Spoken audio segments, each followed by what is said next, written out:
Welcome to Million Dollar Grit, the podcast that dives deep into the world of entrepreneurship where tenacity meets strategy and dreams meet reality. My name is Julie, and I explore the raw, often overlooked truths of what it takes to succeed in business and in life. It's not just about the glossy success stories, it's about the grit it takes to get there. Hey everyone, this is Julie. Welcome back to another episode of Million Dollar Grit. Today, I think I'm having a little bit of an epiphany about audience growth, social media, and sort of the tricks of the trade. I have to admit, I have always offered coaching and consulting around social media, in the context of offers, copy, funnels. That's where my strength is. And I've given people lots of support, but I've never called myself a social media strategist. And there's a lot of reasons for that. I think one, I know a lot of social media strategists that are absolute badasses at what they do. And I'm not as expert in any one particular platform. And number two, it's not something that I ever sold as a service, right? So back when I was in the agency life, I did sell Facebook ads, but I sold funnels primarily. I didn't focus on, Instagram growth or anything like that. And so I've never marketed myself that way. And yet I feel that one of the sort of key imperatives for this year for myself and for my clients is to focus on audience growth. And my epiphany is that I actually am a social media strategist, but maybe I just have a slightly different focus than some others. And so today what I want to do is break down what it is you need when it comes to audience building, because I think the problem is big and people come to me all the time. I don't have an audience. Nobody knows who I am. And there's a lot to unpack, and you can go down a lot of expensive rabbit trails if you don't really diagnose the problem properly. So I want to talk specifically to the people who have an audience of less than, let's say, 1,000, because I would say if you have anything less than 1,000, that's a pretty small audience. And how do you calculate that 1,000 people? Let's say it's your email list and your social media following. And truly, the gold standard of audience is an email list because you own the data. Every other type of audience, even if it's really, really big, you are technically at the mercy of whatever platform you're on. So if you have an audience of 1,000 people or less, you have a visibility problem. And this may or may not be a big problem for you. Now, if you sell high ticket, if you sell one-to-one, if you're mainly on word of mouth referrals, you may not actually feel the problem of a small audience because you have a lot of people that are paying you a lot of money. And so you don't really have to have that high volume, but eventually your lead flow dries up and you get into that famine. And then you're like, crap, I don't have an audience to draw from. Okay. So if this is you, we have to separate two types of marketing and sales. There's inbound and there's outbound. And there's all kinds of fancy definitions for this. But let's just say that inbound marketing is people are coming to you. So think that you're in a house, people are coming to your house and knocking on your door, and you're opening the door and you're saying, hey, how can I help you? Right? Now, inbound marketing is our favorite because we don't have to be rejected because the person is coming to us. And we like this. So if you have a website, you have funnels, you have, accounts, LinkedIn, Instagram, Facebook, things like that. People are reading your content, they're interested, and they reach out. So inbound marketing are all the activities you're doing that make it more likely that they're going to knock on your door, right? So if you think about this in house analogy, you're putting up shutters, you're painting the siding, you're planting flowers, you're paving the sidewalk, you're putting a welcome sign, right? You're putting all this stuff out there outside your house in hopes that they come up. Outbound marketing is the marketing where you go to somebody else's house. It's specifically a house that's having a party, and you go hang out at that party and you work the room. And so this may look like going in Facebook groups. It may look like DMing folks on LinkedIn. It may be asking for introductions, cold pitches, all of that like outbound, right? And that's the real scary stuff because there's a lot of rejection, especially if you're doing cold outreach. The rejection is way, way, way higher than the acceptance. And so you can get really bogged down. But outbound is also something that you see on social media that I think people forget to do. So for example, inbound marketing on Instagram means you're posting reels, you're posting stories, you're posting carousel posts. Outbound means you're looking for people to follow, you're commenting on other people's content, you're engaging with users, right? This can honestly feel like the biggest waste of time.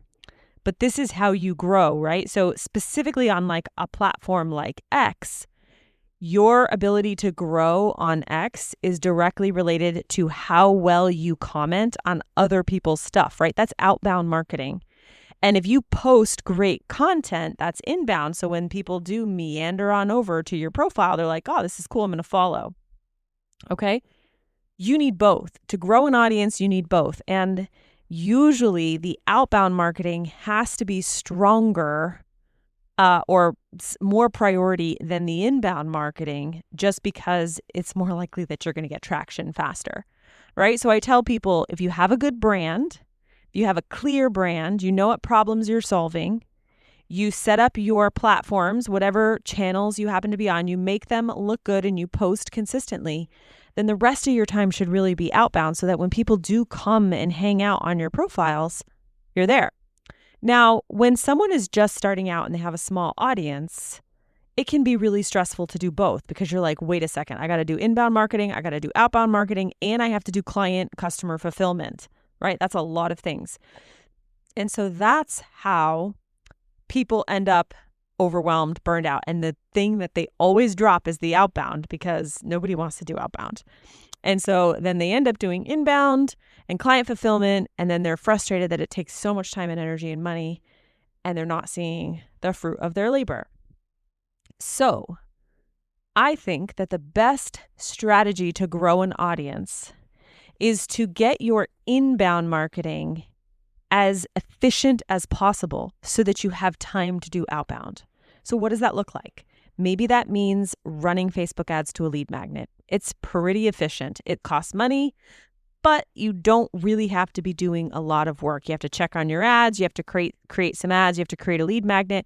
So that's something like the Audience Builder Challenge, right? We have that. It's a free challenge. If you sign up for FG Funnels, it takes you through building a lead magnet, and then you can run ads to it. And then that can be kind of some inbound marketing.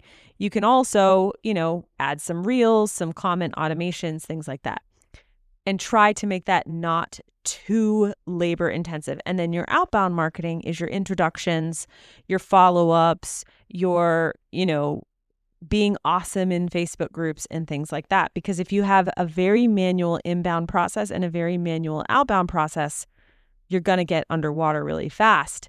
And some people say, well, I can automate my outbound. And you can. There are ways. There are companies that do outbound research. There's AI agents that are doing outbound research for you. So there are opportunities to automate on both sides of the coin. But for some people, it's very obvious that their audience is on one specific channel. And so their best interest is to really focus on that channel.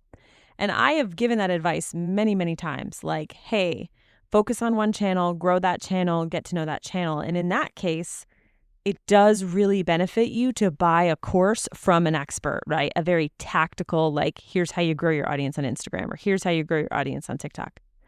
But I think my opinion is kind of changing.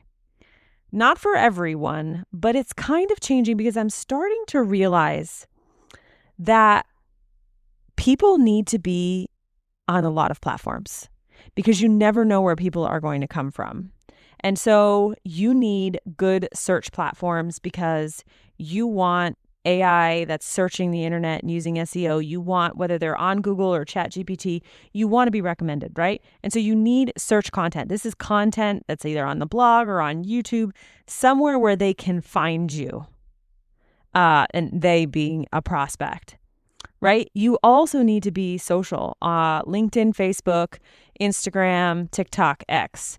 And I would argue that a lot of that content can be easily adapted and natively put on that platform. Threads would also be there.